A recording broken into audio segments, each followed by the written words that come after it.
Hey everyone, welcome to another edition of the Dan and Joe Sports Show. As always, I'm Dan. And I'm Joe. And Joe, I'm hot right now. It's in December. It's hot outside.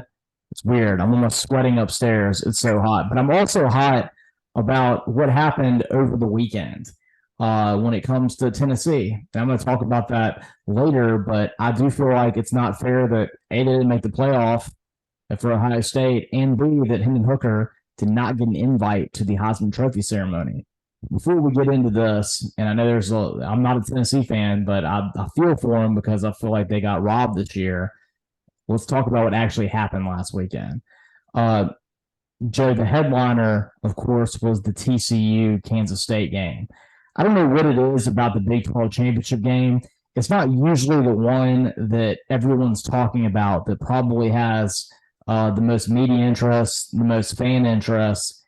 But it always has the best game. I feel like every year it comes down to the last play. You look at last year, Oklahoma State gets stonewalled, what, 7 times inside the 1 yard line. Baylor and misses out on making the college football playoff. And then this year you come back and it's just a game for the ages that also came down to a goal line play.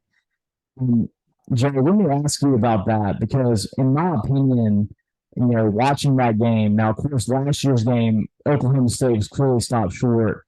I think the TCU guys scored on third down, though. Not talking about fourth down, but when you saw that above the angle, it sure looked like Condre Miller had the ball over the goal line on third down, and I don't know why they didn't overturn that. I couldn't tell for sure. I thought it was really, really close. It's one of those situations where very similar, to last year. You think about the Big 12 championship game coming down to like a goal line stand. I could see, though, where they kind of kept that call the way it was. I just thought it was so close. But at the end of the day, TCU still had another chance. And obviously, unfortunately, they didn't punch it in on fourth down either. That's right, Joe. What did you think of the play calling down there? You look at that drive, and that was Max Duggan's, Superman moment. He almost scored the touchdown, and I kind of think when you watch that replay, they also got a little bit jabbed on the spot of the ball when it came up to third and goal because they put it in the back of the window. I think that on that second down run that Duggan had where they scored, I think that ball was maybe 3 inches outside of the end zone.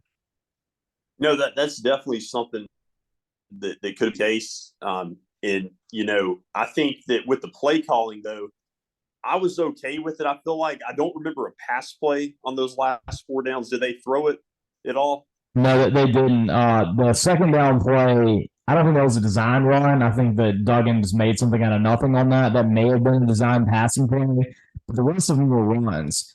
But what made me upset about it, Joe, is Duggan for basically 2 drives in a row had done pretty much everything with his legs.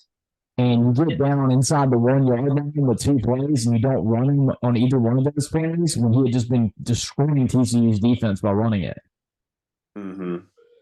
No, that's true. But I was just glad they didn't throw it because I've seen too many teams that will go there and waste a couple of downs with like maybe a play action pass or kind of roll to the left or right, and they throw it out of bounds. And so I felt like the percentages were better in their favor compared to that with what they did. But unfortunately, in credit to Kansas State, they were able to hold serve. Yeah, huge credit to Kansas State, and what a great football team they are that doesn't get enough recognition. I mean, you think about the way they were during the Bill Snyder era. They had 2 seasons, 99 and 2012, where they were just this close to making either a college football playoff or making a BCS championship game, and they missed out on both opportunities due to late losses.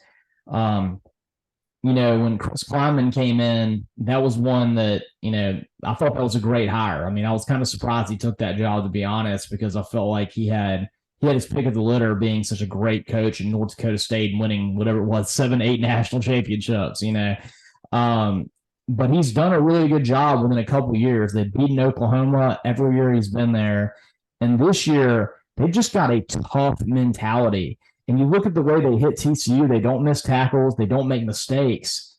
And that's a team where I don't see anybody going into Manhattan or even in a bowl game just blowing out this team because they're just so disciplined and just on point with everything they do.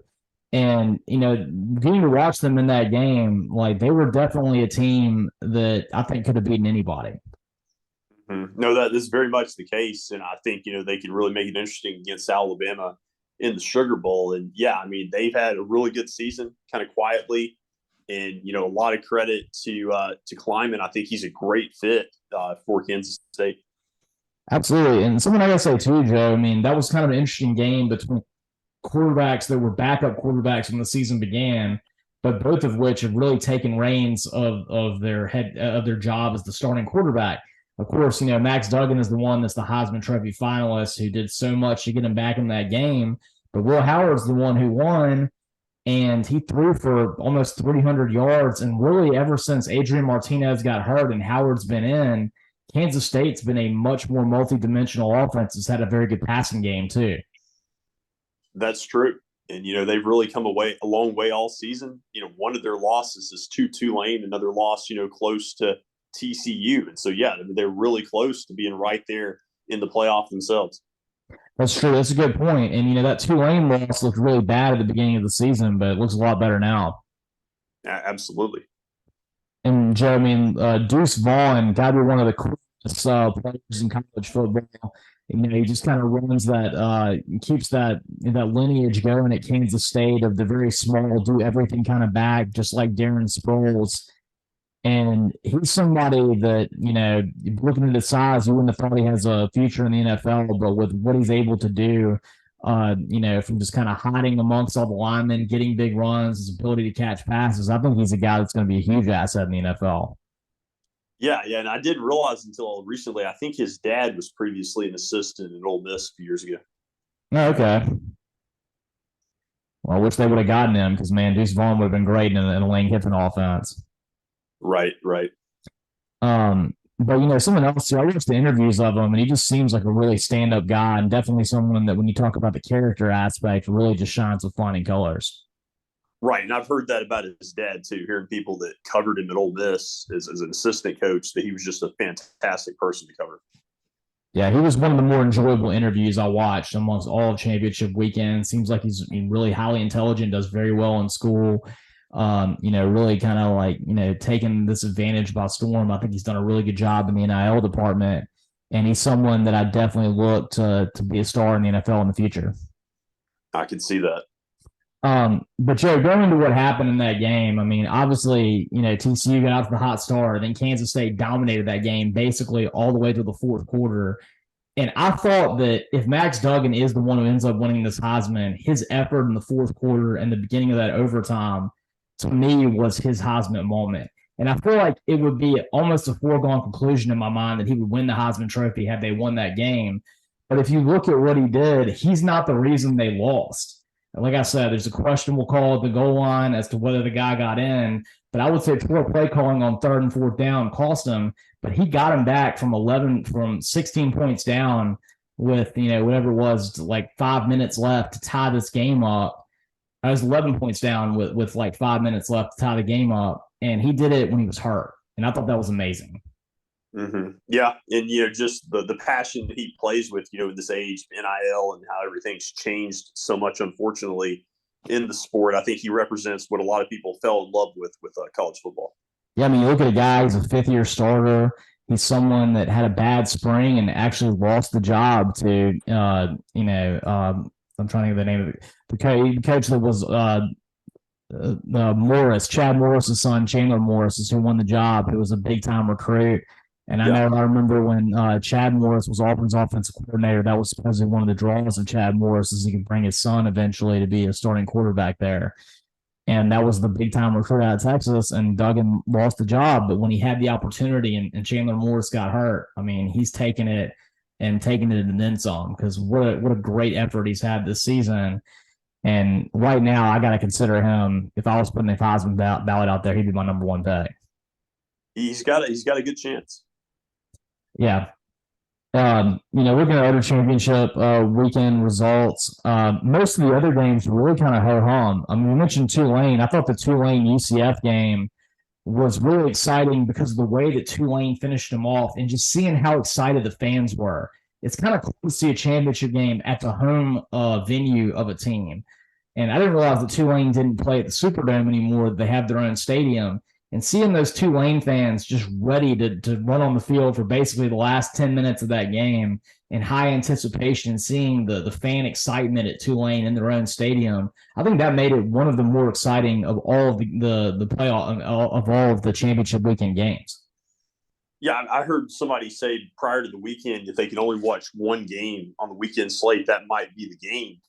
And a friend of the show, Kerry Longstaff, he was working that game, and he showed me a photo of him with the conference championship trophy on the field before the game. That was really cool. And from what he said, there's a great atmosphere down there. I know he was also there for the Southern Miss Tulane game earlier in the year, where Southern Miss shockingly beat Tulane in that game in an upset. But yeah, Tulane, now just a great atmosphere in the best season that this program's had in like 70 or 80 years now. I know. I mean, you think about it, where this program's gone. There was a time when they were in the SEC. I believe they even won an SEC championship. It may have been in the early 60s or sometime around then. And then eventually they just kind of got relegated over time. And now you look at this program as one that you think about the recruiting ability they have in New Orleans, where it is, you're going to be able to attract really highly intelligent student athletes with the curriculum. And it might be one when you have a 12-team playoff that could be a team that could get in there every once in a while and make this a more attractive coaching venue. Oh, yeah. I mean, it's a program, an athletic program in general, that deserves a lot better like this. I mean, their baseball team has been great through the years, making it to Omaha before. Yeah, absolutely, Joe. And I kind of think that if the Big 12 wants to expand again, I think Tulane is a great candidate for it. I mean, you already added in Cincinnati and UCF. Well, you don't have a Louisiana team in the Big 12 yet. And Tulane is right there for the taking. And I think if Tulane can have a major conference behind it, I think it would be a really attractive school and one that I think could really excel at a multitude of sports. Yeah, definitely. Moving on, the Georgia LSU game went about the way we would expect it to. But I got to say, that may have been the most brilliant move I've ever seen by a defensive player on the blocked field goal by Chris Smith. I mean, he waited it out perfectly because you could see that the LSU players were kind of giving up after they missed that field goal. And he waited about 3 seconds. You could even see him watching the ref, and you could see that he hadn't blown the whistle yet. And that's right when he picked it up and then took off. And, I mean, if anybody that says that Kirby Smart is not the best coach there is of a secondary, he's surpassed Nick Saban when it comes to his ability to have his players just play intelligent football, because I don't even think I've ever seen a Saban player make a move that was that brilliant. No, I mean, it's really impressive. And like you said, the game kind of played out predictably, and Georgia just in complete control throughout. And just, cannot believe that Stetson Bennett is the quarterback that just kind of drives this machine. That's right. And he's surprisingly a Heisman Trophy finalist, which I feel like that's more of just an ode to his career than it is anyone actually thinking he's the best player in America. Yeah, I think, this is one of those years with the Heisman where, if there was a really, really good defensive player out there like we've had in years past, they would have a really good chance to win it this year. Yeah, I think that's true. I think this would have been a year where you could have seen someone like like the Nebraska player that was so good, and Dominican Sue, someone like him, or when Michigan had the player that kind of played on both sides of the ball that did so good a few years back. I think he would have been someone that maybe would have had a chance this year too. Mm-hmm. Right. And you think about Blake Corum. If Blake Corum hadn't gotten hurt, this would have been an opportunity for maybe a running back to do it. If Donovan Mitchell hadn't been the one who had 200-plus yards against Ohio State and Blake Corum did, I think Blake Corum's there with a great chance to win it. Oh, yeah, absolutely. But, otherwise, Joe, you had Clemson. They got it together to win the ACC championship game against a North Carolina team that had dropped 2 games in a row. I didn't really watch that one because it was on the same time as Michigan and Purdue. And I got to say, Joe, the Michigan-Purdue game was interesting to me because I really thought that Purdue was going to play them tight, and they did. But I was very impressed with Michigan at the end of that game.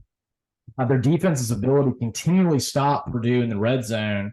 And then the last time that Purdue kicked that field goal, Michigan just laid the hammer down and ended up winning that game going away by 23 points. And I thought that was a really impressive win for them to come back off the highest of highs of beating Ohio State for the second year in a row in the shoe and have a Purdue team that's really hungry, that everybody's counting out, that has a history of beating top 5 teams, and for Michigan to take care of business, highly impressive.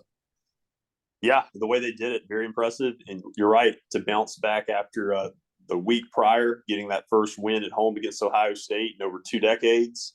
And, this is something the Big Ten champion used to historically not have to worry about as much, play in the game after that last rivalry game to end the season. That's right. And, Michigan's adapted to it well, and now they're back-to-back Big Ten champions.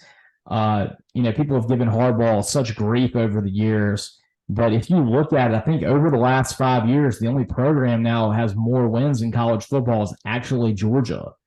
So, he's got a really consistent product that he's building right now. And, now he's beaten Ohio State 2 years in a row. And, we gave Kirby the credit last year, going into this year that now he's the new king of the SEC. I think you can say right now that Jim Harbaugh is the new king of the Big Ten.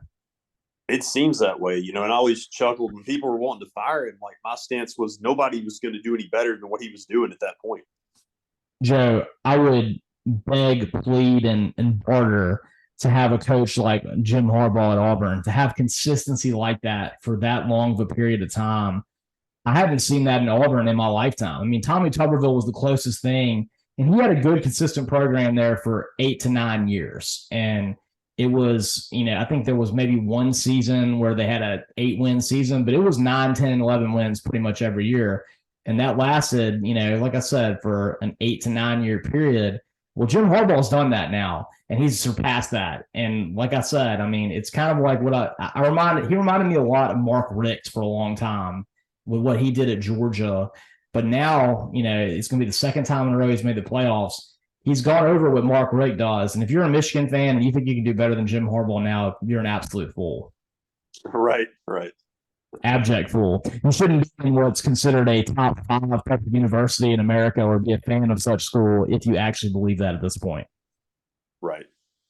And they're well deserving of their number 2 overall ranking. And if Georgia wasn't just so incredibly dominant right now, Michigan would have a great chance for a great case for being the number 1 team in America. Yeah, absolutely. And Joe, speaking of which, talking about our top 4 teams. So with TCU losing, there was a lot of scared people in Fort Worth, Texas, because Alabama was sitting there looming. You knew that Ohio State was going to move in based on the USC loss. And Joe, before we get into this full length discussion of the playoff, we got to talk about that USC Utah game, because that was shocking to me, and it shouldn't have been. In my mind, I was shocked, but then I realized, why am I shocked? Because this is what Utah does, and this is what the Pac-12 does. We had an episode a few weeks ago, JFP, just the Pac-12 being the Pac-12, right? There's Auburn being Auburn. Well, there's the Pac-12 being the Pac-12, and this was the ultimate Pac-12 thing to do. Utah, a team that lost their chance to make the college football playoff the very first week of the season in a really embarrassing loss to Florida. They lost to UCLA badly, but then they really kind of turned it around for the rest of the season. And with Utah, you know what you're getting. They're tough. They're hard-nosed. They don't miss tackles. They run the ball well. And when they get a chance to win the Pac-12, they do it. And that's exactly what they did. And Joe, what blew my mind about this is where you could see that as much transfer portal magic as Lincoln Riley brought in with Caleb Williams, Jordan Addison, Travis Dye, who didn't play in the game but still on the team, he didn't get the kind of people he needed on the offensive and defensive line, because it was absolute men against boys, that Utah offensive line and defensive line versus the USC O-line and D-line. At the end of that game, Caleb Williams, even with his 4.4 speed, could do nothing to get away from just the jailbreak that was happening every single time he snapped the ball. I heard somebody say before the season that USC had like a 7-on-7 caliber championship team for sure from the skill position. But it was like the question, could they win in the trenches? Did they have the depth with this roster, despite the fact that they capitalized, greatly at the skill position in the transfer portal? And, Utah was that Achilles heel this year. Their two losses were to Utah. Yeah, absolutely. And I feel like there were so many things that Utah did leading up to the week that just, or that the USC did leading up to the week that just made this. I feel like I should have seen this coming. They have this whole, montage before the game starts about Caleb Williams is going to win the Heisman. He's going to be the 8th person at USC to win the Heisman. They have Matt Leinart and Reggie Bush hanging out with them while he's getting his nails done. And Joe, it didn't occur to me. I was like, what are these letters meaning on his fingers that Caleb Williams has? And later I realized that it spelled out F Utah on his hand. And that's those are the little letters that he got painted on his fingernails right before that game started. Well, I think it was the other way around on that one. Yeah, I mean, Utah, took it to him. And what was so surprising too was the fact that USC jumped out 17-3, like it was going to be easy, and then Utah comes back, and you have Rising, and then Jackson play a really good game running the football. Yeah, he did, and Caleb Williams, you could tell he was hurt from the get-go, and he was fighting through it. But I mean, he didn't have any support, and at the end of that game, I almost felt like they needed to take him out because I was worried about him getting hurt because his offensive line could do nothing to stop Utah's defensive line. Mm-hmm. Yeah, it surprised me he was out there on that last drive. Yeah, me too. And that was, talk about just an awful moment for the Pac-12. It's happened so many times in the past, but then Utah probably made the most painful one because USC is the name brand in the Pac-12. That's the one that's, they are the blue blood out west. And this was a really exciting moment for them. They seemed like you had Caleb Williams Heisman in the bag. USC was going to make the college football playoff. They were going to be probably, I think, the number 3 seed. I think if they won that game with TCU losing, they would have surpassed them, and TCU would have had to play Georgia. But instead, they go out there and they get murdered by Utah. And Kyle Whittingham just shows yet again that he's one of the most consistent coaches in America. And he's someone that he has to just love coaching at Utah because I cannot believe that we're sitting here 18 years after he first coached a game and he's still the head coach at Utah with all the success that he's had. Yeah, I've thought about that too. Succeeding Urban Meyer, and he's, like you said, the success he's had, he's still there, especially in this day and age in college football with so much turnover. And you're right. I mean, I think the college football playoff, in addition to the Pac-12, they were kind of salivating at the opportunity from a rating standpoint to have USC and Michigan and then have kind of the underdog Goliath story of TCU, Georgia. That's right. And instead, Joe, now we're sitting here. We got Georgia at 1, Michigan at 2, TCU at 3, and Ohio State at 4. And I was so waiting on Selection Sunday. I really thought they were going to do it, and they were going to move Ohio State up to 3 and put Bama in at 4. I just thought it was all setting up for it. In my mind, I was like, they don't deserve it. They lost 2 games.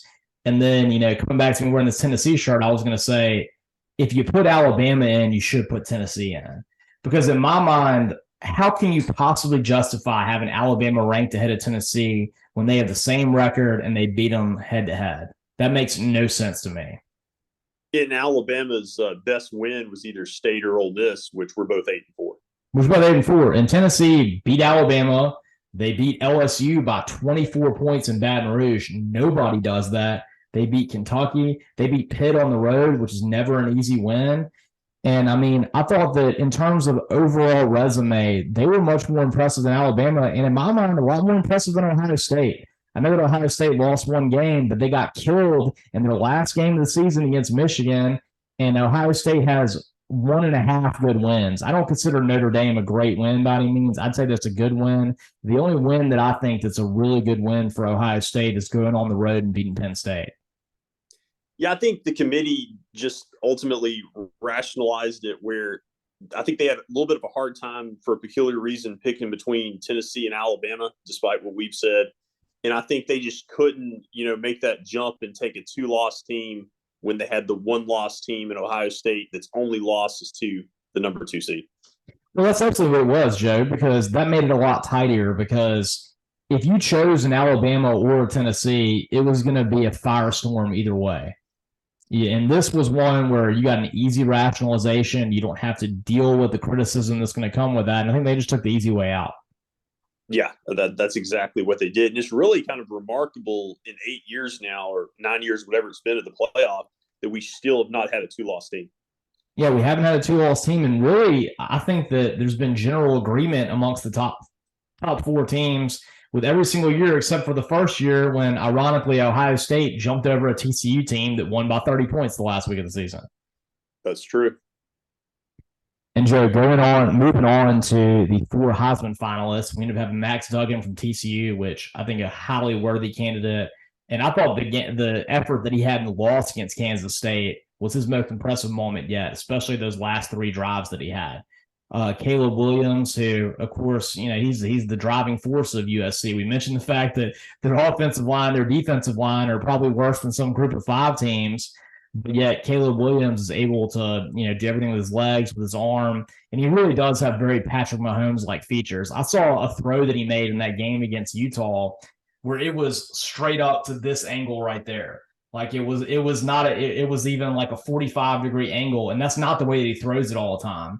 And really, I think Pat Mahomes is the only person that I see that he's not a sidearm guy, but he can adjust his arm to any angle where he needs it to be at.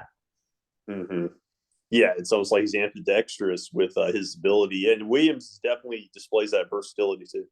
That's right. And then we ended up having C.J. Stroud and then Stetson Bennett.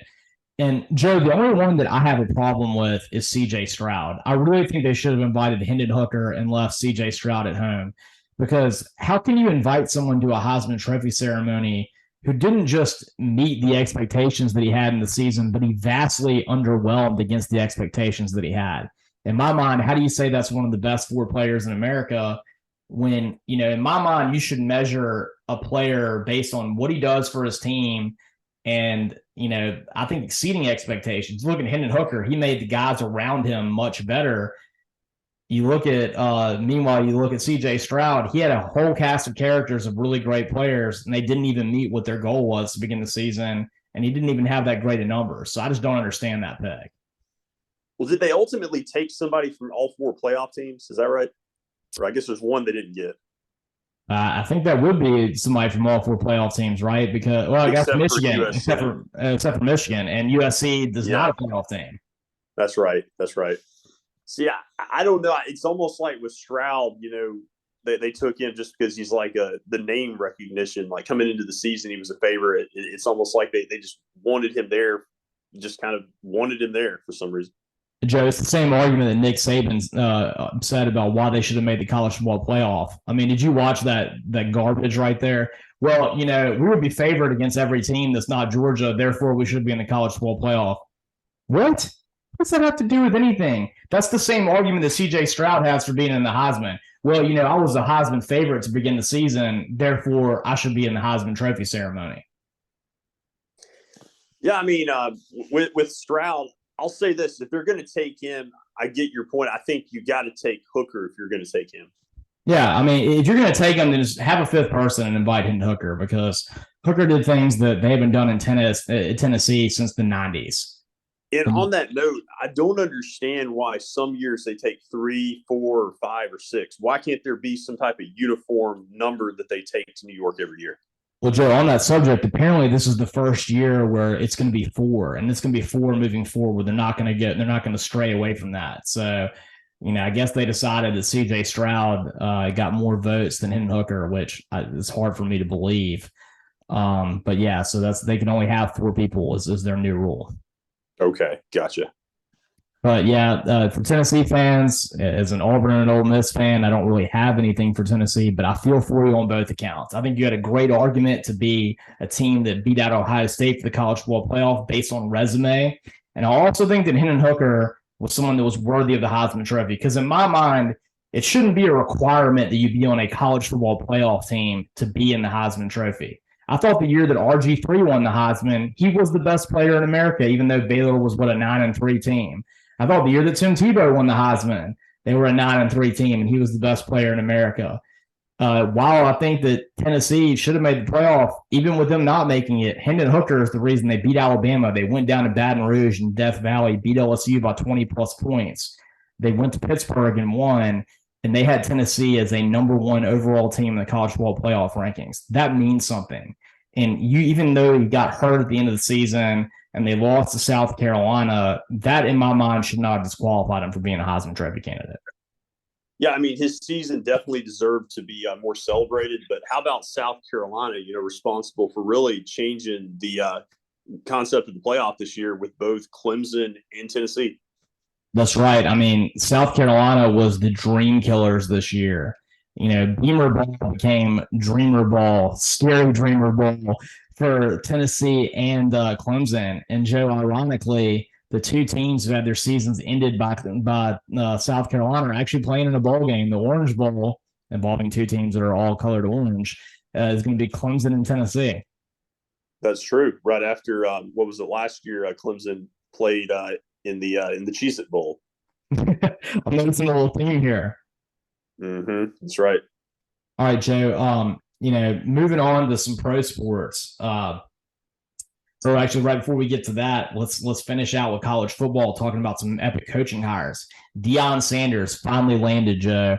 He ends up taking the Colorado job, and I gotta say, I loved his opening speech to Colorado, where he's talking about the different players there, and he's basically saying, "Listen, a lot of you are gonna need to hit the transfer portal because I'm bringing luggage with me, and my luggage is Louis Vuitton." And he's talking about how he brought in, he's going to bring in Shedeur Sanders to be a starting quarterback. He's going to bring in Travis Hunter.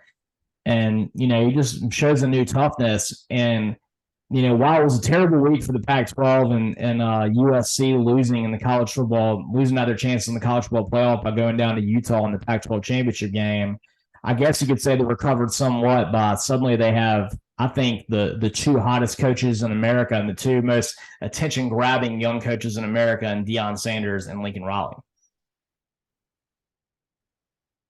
Yeah, I'll say that, what a splash for not only the Pac-12, but I don't think I've ever seen a team that went 1-11 in a season. But, it was like arguably the worst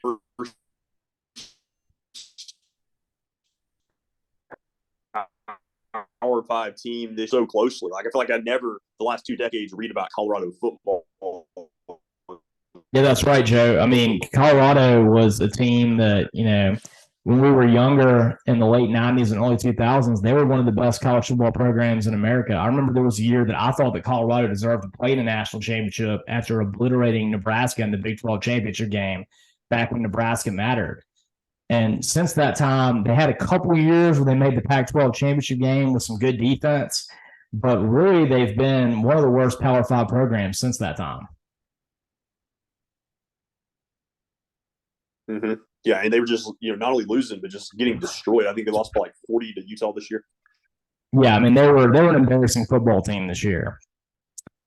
And I think that's a huge hire right there. And then, Joe, moving on from primetime, there was a hire that got down today that I feel like is very similar to the Hugh Freeze to Auburn hire. It's one where you feel like there's been a courtship that's been going on for many years, and it finally got consummated.